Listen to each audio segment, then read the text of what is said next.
छोड़ देंगे क्या सटपुरा भी दे देंगे? बताओ भैया, सटपुरा भी दे देंगे क्या? नहीं देंगे ना। आप अपनी जमीन दे सकते हो भाई। महाराज बलिग्राम के राजा थे। कोई अमेरिका के, पाकिस्तान के, दक्षिण अफ्रीका के, नेपाल के, भूटान के राजा थोड़ी थे।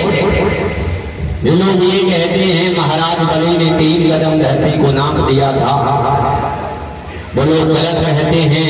महाराज बलि से 3 वचन भरवाए गए थे, और महाराज बलि से जो 3 वचन भरवाए गए, वो पता है वचन क्या भरवाए गए? वो वचन भरवाए गए कि तुम्हारी पीढ़ियां पढ़ेगी लिखेगी नहीं,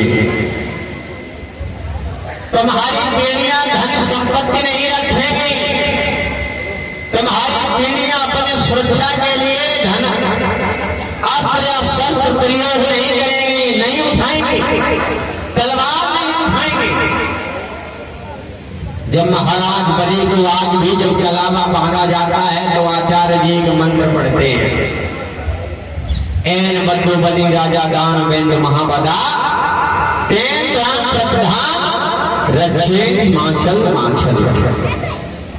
वो ये कहते हैं जिस प्रकार से मैंने तुम्हारे राजा बलि को छला, मैं उसी प्रकार से तुमको भी छल रहे हैं, तुमको बांध रहे हैं। तुम अपनी सुरक्षा के लिए अस्त्र या शस्त्र नहीं उठाओगे। जैसे खड़े हो वैसे ही खड़े रहो, खड़े रहो, खड़े रहो। बोलिए भगवान बुद्ध की। केवल ये इतिहास आपको समझना पड़ेगा, लेकिन ये इतिहास आप इसलिए नहीं समझ पा रहे हैं क्योंकि हम लोग जाति और पात में बटे हुए हैं। वो जाति पात का है।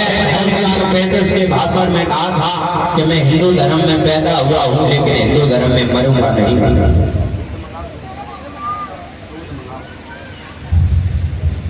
मैं हिंदू धर्म में पैदा हुआ हूं, लेकिन हिंदू धर्म में मरूंगा नहीं। ये बाबा साहब ने क्यों कहा?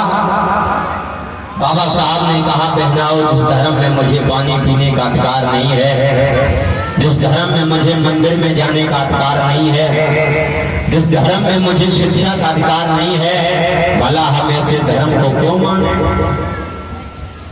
बाबा साहब ने 14 अक्टूबर 1956 को नागपुर में भगवान बुद्ध के धम्म की दीक्षा ली। लेकिन बड़ा दुख होता है जब हमारे समाज के व्यक्ति ही कहते हैं भैया ये बुद्ध क्या होते हैं। आज जहां भी खुदाई होती है वहां पर बुद्ध की तस्वीरें निकल रही हैं, और बुद्ध का विरोध केवल वो लोग करते हैं जो लोग नहीं चाहते हैं कि आप लोग संगठन बना करके रहें। भगवान बुद्ध ने क्या कहा? संघं शरणं गच्छामि। तब संगठन बना करके रहिए, संघ बना करके रहिए। लेकिन इन मनवादी विचारधारा के लोगों ने हमें जाति और पात में बांट दिया, हमें भेदभाव में बांट दिया, और आज आदमी जाति पात और भेदभाव में बटा हुआ है। एक बात जान जाइए, जो धर्म एक को नीच और दूसरे को ऊंच कहे, ऐसा कभी धर्म नहीं हो सकता है, केवल पाखंड हो सकता है।